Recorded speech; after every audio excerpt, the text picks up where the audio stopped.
Bonjour les gens, j'espère que vous allez bien. Bienvenue dans cette nouvelle vidéo. Donc on va continuer les différents types. On avait parlé, on avait introduit pour la première fois le milieu granulaire avec le musique 90. On a vu, euh, on a vu deux fonctions. C'est la première est granulo-random, c'est elle qui génère des rayons aléatoires à partir d'un nombre de particules, certains paramètres, nombre de particules, le rayon minimum et le rayon maximum. Après, une fois qu'on avait généré la liste des rayons, bah, on fait un dépôt. Donc nous, on avait utilisé seulement la fonction deposit inbox 2D, donc un dépôt sur une boîte. Donc on a vu que la fonction renvoie un nombre de particules insérées et leurs coordonnées. Pour aujourd'hui, donc on va découvrir les différentes fonctions de dépôt. Donc je commence par importer la bibliothèque. Bah, j'initialise les paramètres, les variables. Donc il y a toujours le R min, le R max, la largeur et une longueur.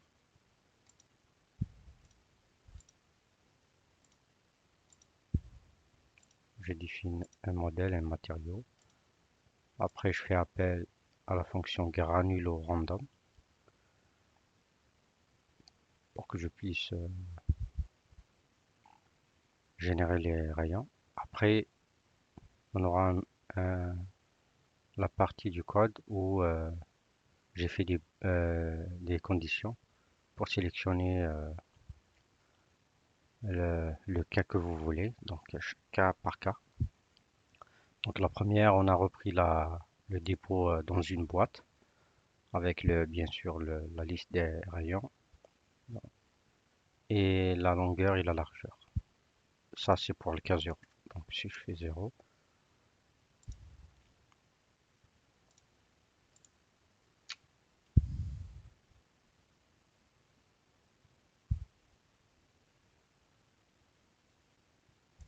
ben, j'obtiens comme la vidéo précédente. Voilà. Maintenant, pour le cas est égal à 1, donc j'avais utilisé la fonction deposit in disk 2D, donc au lieu d'une boîte rectangulaire, donc cette fois-ci c'est un disque. Donc disque, il faut seulement donner le rayon externe. C'est seulement un rayon externe.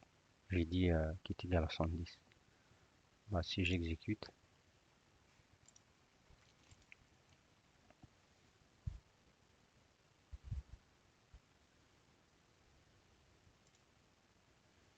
ben, vous voyez ici que c'est, voilà, je l'ai déposé dans un disque. Voilà. Le disque d'un rayon 110. Voilà. Même si c'est plein, mais si je rajoute encore un encore, on va former à la fin un disque. Bon, le disque, lui, il n'est pas présent parce que c'est seulement le dépôt qui est essentiel. Mais si vous voulez créer un disque, il faut rajouter un avatar.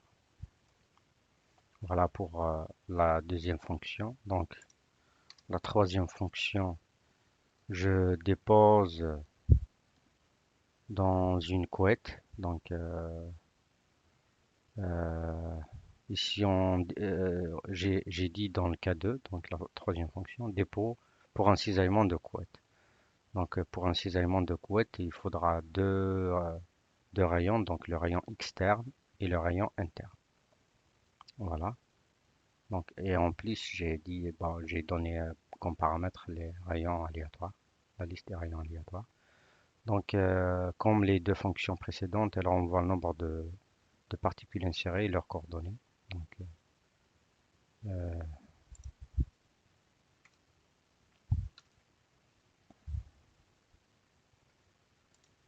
j'exécute le code.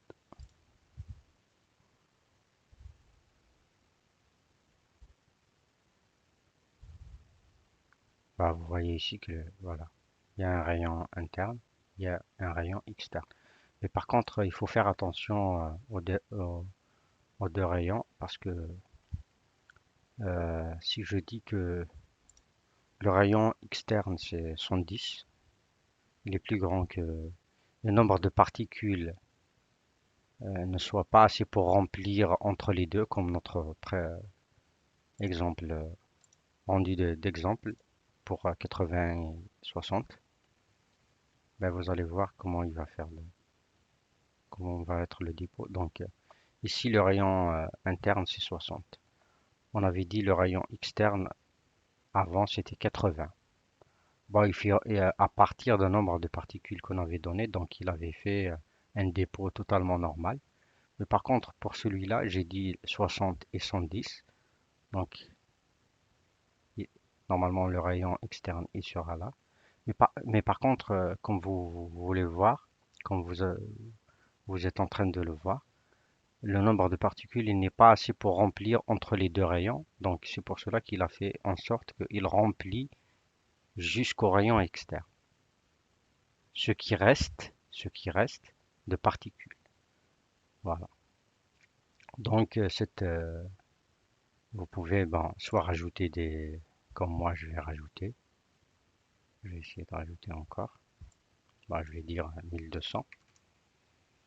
Je vais lancer pour voir est-ce que entre les deux rayons il va remplir.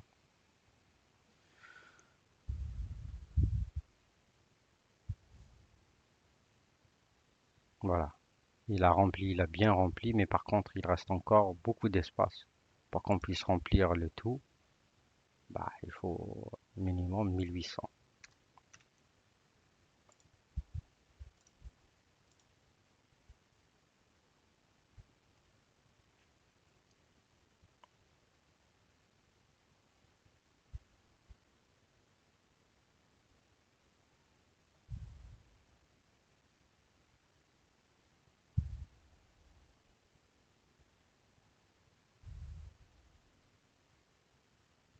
Voilà.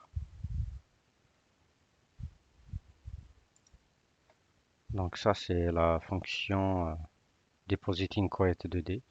Donc on passe à la quatrième fonction qui est deposit in DROM 2D. Donc elle ressemble vraiment à la deuxième fonction. Donc elle va essayer de faire un dépôt sur un tambour, donc la partie inférieure d'un tambour. Il faut explorer aussi la fonction s'il y a une façon de faire les choses à l'envers. Je vais pas regarder. De toute façon, la fonction aussi, elle renvoie comme paramètre la liste des rayons et le rayon externe. Donc, c'est seulement le rayon externe, c'est comme ressemble beaucoup plus, mais je pense qu'il y a des paramètres qui seront ajoutés. Alors, on voit le nombre de particules insérées, bien sûr, et leurs coordonnées, la liste des coordonnées. Donc, le cas de, voilà, j'exécute pour voir le rendu.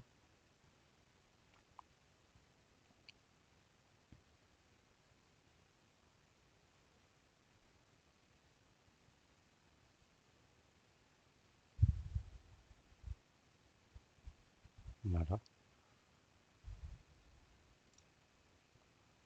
Si je refais encore une fois le cas 1,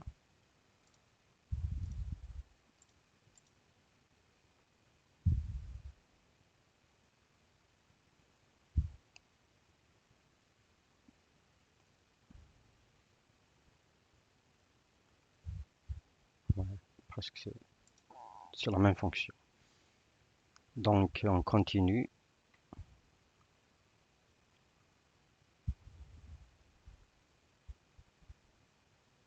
Donc, la cinquième fonction, c'est déposé sur square lattice. La fonction s'appelle square lattice 2D. Donc, c'est un dépôt dans une lattice. Donc, il forme un réseau carré. C'est-à-dire, si j'ai un rayon ici, le réseau, il sera toujours carré. Donc, la suivante horizontale, elle va former un carré. C'est un autre rayon ici. Après, celle de dessous, elle va former aussi un carré. Donc, voilà. les rayons ils seront générés avec un réseau carré.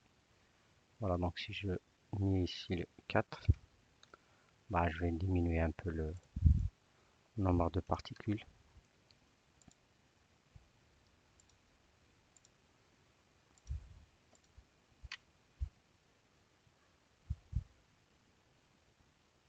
Voilà, ça forme un réseau carré. Par contre, il y a une autre fonction, la dernière, c'est la même dans une lattice, mais triangulaire cette fois-ci. Donc elle prend en paramètre bien sûr euh, la longueur, la largeur et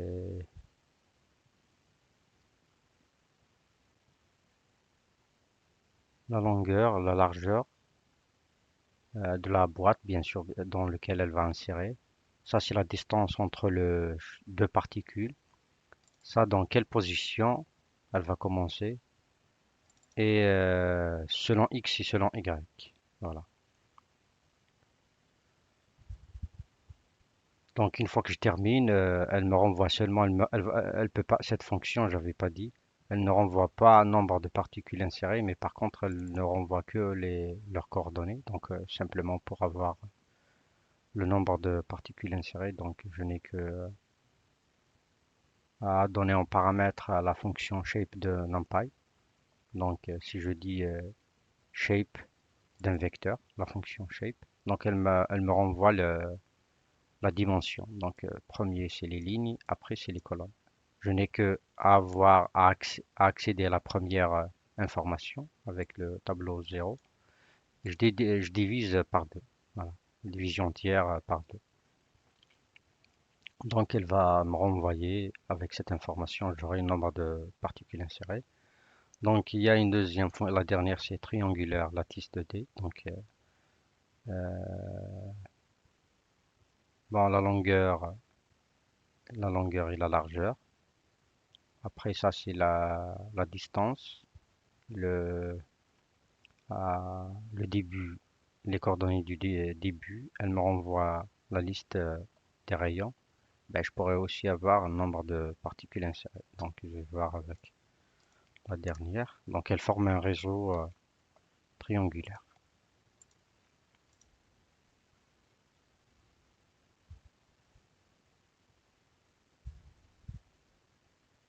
Voilà. Comme vous voyez ici, le réseau, hop, utiliser le bouton Shift du clavier pour translater la vue. Hop, voilà, triangulaire. C'est toujours des triangles alpha. Hop.